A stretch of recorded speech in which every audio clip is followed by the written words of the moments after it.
Well, let's go to the west from Tuscaloosa into new SEC territory Mhm. in Norman, Oklahoma, the Wow. home of the Oklahoma Sooners, who for decades dominated the Big 12, the Yep. Big 8 before that.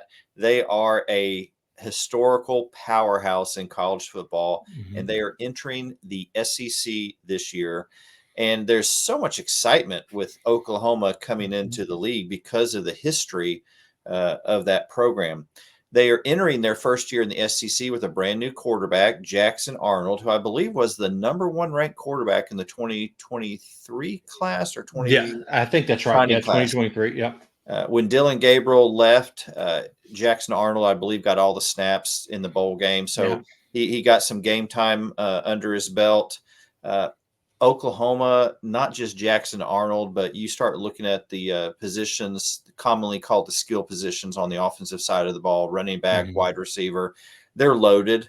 Yep. There's a lot of offensive firepower there. They lose that good receiver Stoops, uh, Yeah. who made Who some was big time a plays for him. beast. Yep. hmm But I think they're going to be good on Mhm. offense with everyone returning. The question mark is Jackson Arnold's development. Yep. He certainly has the skill set there, but so Darren, when you look at this OU offense, what sticks out to you? Well, it's funny. We were just talking about Alabama and referenced Oklahoma's offense. I promise it's not the only thing I'm going to say as we talk about every team. But one of the things, just looking through their roster and what they've done, not only in retention, but also in recruitment, not only your traditional recruiting, but on the in the portal. I, their offensive line is a 5-star offensive line, and if I'm worried about Jackson Arnold, that gives me a little bit of okay. At least, hopefully, you never know how units are going to mesh. That's one of the concerns. If there's one thing that stands out at me, it's like, okay, how's this group of 5 guys or 7 guys, 5 with 2 subs? What are they going to mesh like? But as long as these guys mesh the way we're thinking they're going to mesh and look the way it seems they're going to, the talent would indicate, then at least Jackson Arnold is not going to be running for his life, scared to death, and be beat up. And that gives a quarterback room to breathe, an opportunity to develop. It gives the quarterback an opportunity for the game to slow down.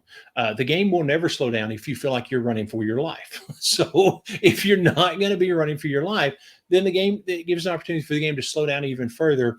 And all indications are, dude has got the talent. You can talk about Jackson Arnold. He's got the talent that to develop, to really shine and do what you expect of. I know it's a different offense, but very, very similar. They hired from within when absolutely blank Jeff Libby. There we go. Libby went to Mississippi State, but to me, that O line gives this an opportunity, gives them an opportunity to continue growth on the offensive side of the ball, to be very similar to, at least similar to what we expect now of them after last year. And over on the defensive side of the ball, 9 starters Mm. returned, including stellar linebacker Danny Stutzman. Yep. Uh, this is an OU team that is strong on both sides of the ball. Brent Venables has got his team. He's putting the pieces together.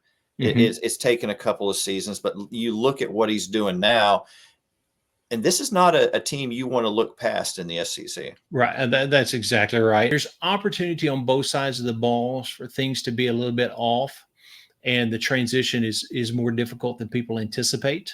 I feel like, but also there are opportunity on both sides of the ball for things to develop, people to settle into the system, familiarity with the system, talent that's been brought in.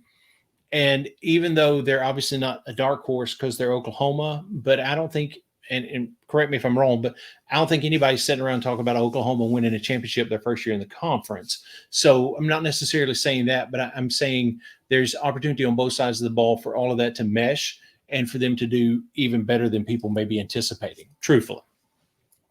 Yeah, I agree. I think that's spot on, Darren.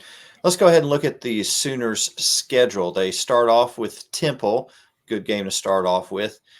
Houston, Tulane. Tulane usually feels a pretty tough team. That could Yep, be yep. a challenge for them, although they get them in Norman. And then the Definitely helps. huge game against Tennessee as the first SEC school comes to Norman in a regular season game. Yep. Can't wait. Josh Heupel's coming back. He's a legend at Oklahoma, and he's bringing his volunteers into town. That's going to be fun to watch. Then they Absolutely. travel to one of the most difficult places to play, Jordan Hare Stadium, Yeah. where they'll face Auburn. And Hugh Freeze, he's kind of running beneath the radar, if you can believe that. But he's made some big moves this offseason, and Auburn's going to be tough this year. I think if they can figure out the magic spell to get that talent to mesh quickly, I think people are going to be a little surprised. They'll have an off week after that, and then the big Red River rivalry against Texas. I'm so glad they kept that game with both schools moving to the SEC. They'll get South Carolina after that, travel to Ole Miss, the Grove. Sooner fans, get ready for that experience. That's exactly right. And then they got Maine coming to town. They'll bring whatever. Go ahead. And then they'll face Eli Drinkwitz and his Missouri Tigers up in Missouri, an off week. And then, this is huge. They got Alabama coming to town. That's and go ahead and finish. And I think there's one more game, right? Go ahead and finish that one. And then they'll travel down to Baton Rouge to face LSU for the regular season finale.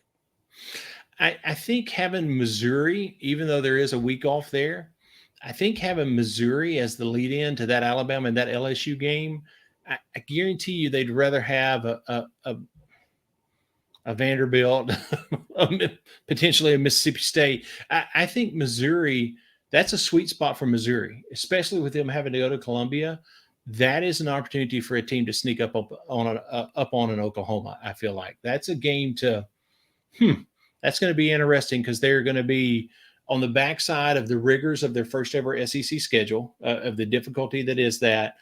And unless Missouri is just blowing it out of the water and they're undefeated and everybody's talking to them, that's a little bit of a spot going into a bye week. You come out of the bye week, you got Alabama, you got LSU. That's a sweet spot for Missouri. That's going to be an interesting final 3 games to see how that goes for Oklahoma. For years, OU manhandled Missouri in the Big 12. So absolutely, be interesting to see what happens here. You look at the schools that they've got. They got Tennessee, they've got Auburn, Ole Miss, Missouri, Alabama, LSU. That's a tough schedule. That is a welcome to the SEC. Hello, come on in. For sure.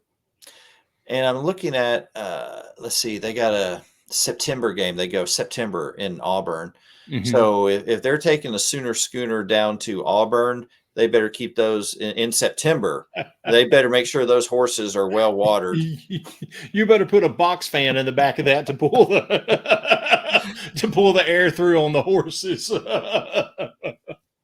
It's going to be exciting to see absolutely. OU's first season in the SEC. Yep, definitely.